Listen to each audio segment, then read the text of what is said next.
सुबह के 4 बज रहे थे और मेहुल आराम से सो रहा था। तभी उसके पास एक कॉल आता है और उसे पता चलता है कि एक लैब के अंदर आग लग गई है और लैब के अंदर एक साइंटिस्ट फंसा हुआ है।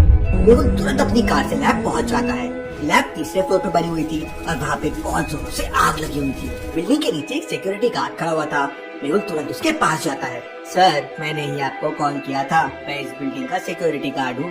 अंकल, ये आग कैसे लग गई और आप उस वक्त क्या कर रहे थे? सर, किसी ने मुझे पानी के साथ नीम की गोली खिला दी, इसलिए मैं सो गया था। Interesting, very very interesting. इसका मतलब किसी ने जानबूझकर आग लगाई है। अंकल, इस वक्त लैब के अंदर कौन कौन मौजूद है? सर, इस वक्त लैब के अंदर केवल डॉक्टर मनोहर काम कर रहे हैं, लेकिन वो अभी तक बाहर नहीं आए हैं। उनकी जान खतरे में है, इसलिए मैंने आपको कॉल लगाया। मेहुल तुरंत बिल्डिंग के तीसरे फ्लोर पर पहुंच जाता है, लेकिन वो लैब के अंदर नहीं जा पाता क्योंकि आग की लपेटें बहुत तेज थी। मेहुल को डॉक्टर मनोहर की आवाजें जोर जोर से आने लगती है। डॉक्टर मनोहर, आप कहाँ पर हैं? मैं आपको बचाने आया हूँ। तभी लैब के अंदर से डॉक्टर मनोहर के चिल्लाने की आवाज आती है। बचाओ! बचाओ!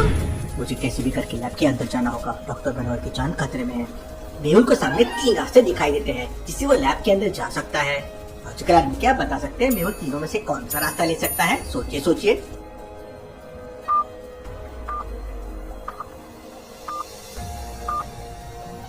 ध्यान से देखिए, पहले वाले दरवाजे पे आग बिल्कुल बीचों बीच चल रही है। मतलब ना तो मेहुल नीचे से जा सकता है और ना ही ऊपर से जा सकता है।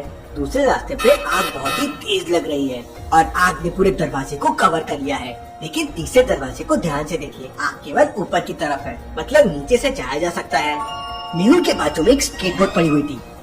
मेहुल स्केटबोर्ड पे लेट जाता है और तीसरे दरवाजे के नीचे से लैब के अंदर पहुंच जाता है।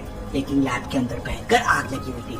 यहाँ तो बहुत भयंकर आग लगी हुई है। अगर मैं अंदर गया तो मेरी भी जान खतरे में हो सकती है, लेकिन मुझे कैसे भी करके डॉक्टर को बचाना है। मेहुल लैब के अंदर जाने के लिए कोशिश कर रहा था कि तभी अचानक लैब के अंदर धमाके होने लगते हैं। आग केमिकल तक पहुँच चुकी थी तो धमाके बढ़ जाते हैं। मेहुल तेजी से स्केटबोर्ड चलाता है और लैब के बाहर आ जाता है।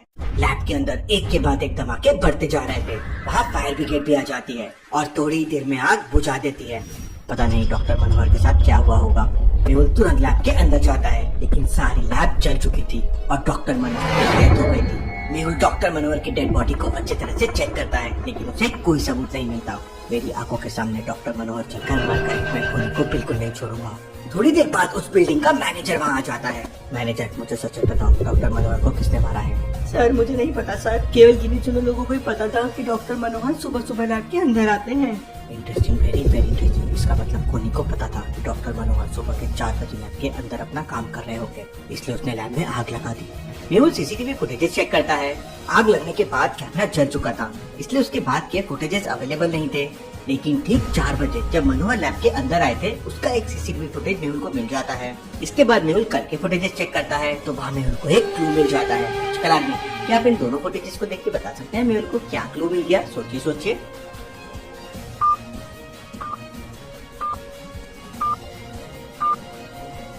दोनों फुटेजेस को ध्यान से देखिए। कल रात तक लैब के अंदर दीवार पर एंटी फायर वाला सिलेंडर रखा हुआ था, लेकिन आज सुबह 4 बजे वाले फुटेज में वो नहीं है। इसका मतलब खूनी ने जानबूझकर सिलेंडर हटा दिया ताकि डॉक्टर मनोहर किसी भी तरह आग पर काबू न पा सके।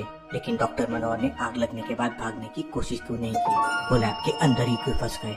अपने सवालों का जवाब जानने के लिए मेहुल लैब के अंदर तलाशी लेने लगता है। काफी देर तक छानबीन करने के बाद मेहुल समझ जाता है कि आग लगने के बाद डॉक्टर मनोहर लैब से बाहर क्यों नहीं भागा था। लॉजिकल आदमी, क्या आप ध्यान से सारे चीजों को ऑब्जर्व करके ये बता सकते हैं? सोचिए सोचिए।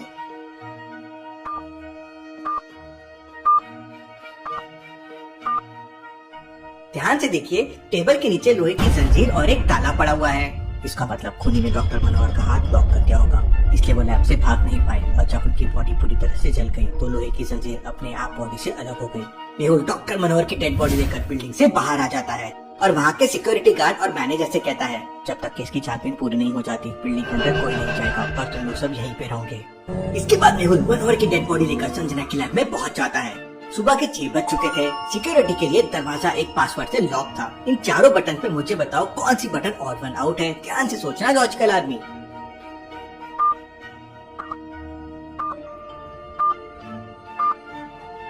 कार को छोड़कर बाकी तीनों ब्लू कलर के हैं, लेकिन कार व्हाइट कलर की है। मेहुल फोन नंबर की बटन प्रेस करता है और लैब के अंदर चले जाता है। मेहुल डेड बॉडी को लैब के अंदर रखकर डॉक्टर संजना के लिए एक वॉइस मैसेज छोड़ देता है और वहाँ से निकल जाता है।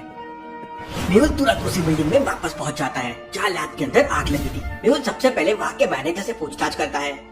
मैनेजर, मुझे सच बताओ क्या डॉक्टर मनोहर का किसी के साथ झगड़ा हुआ था?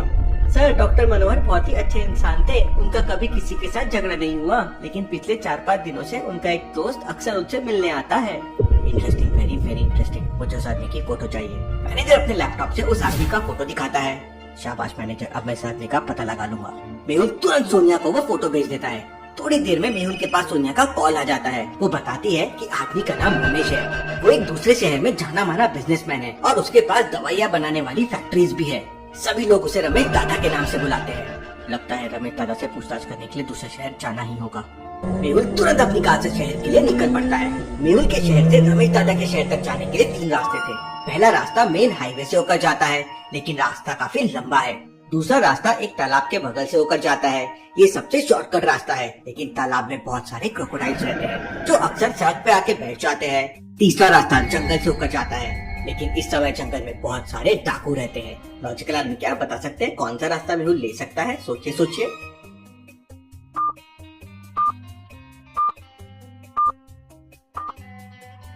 वैसे तो जंगल वाला रास्ता मेहुल बिल्कुल नहीं लेगा, क्योंकि वहाँ डाकू है और इस समय वो एक दूसरे केस में है। अलग लफड़े में क्यों पड़ना चाहेगा? पहला रास्ता भी गुड है, लेकिन दूसरा रास्ता तो शॉर्टकट है और मेहुल ने इस वक्त स्वेटर पहन रखा है। मतलब बाहर बहुत ठंडी होगी और इतनी ठंडी में सुबह सुबह क्रोकोडाइल तालाब के बाहर नहीं आएंगे, क्योंकि सुबह सुबह तालाब का पानी गर्म रहता है, इसलिए सारे क्रोकोडाइल्स पानी के अंदर होंगे। तो रास्ता बिल्कुल साफ होगा। मेहुल तालाब के बगल वाले रास्ते से दूसरे शहर में पहुंच जाता है।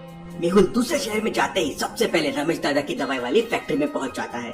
मेहुल फैक्ट्री के बाहर अपनी गाड़ी खड़ी कर देता है और अपने कपड़े बदल लेता है ताकि कोई उसे पहचान न सके।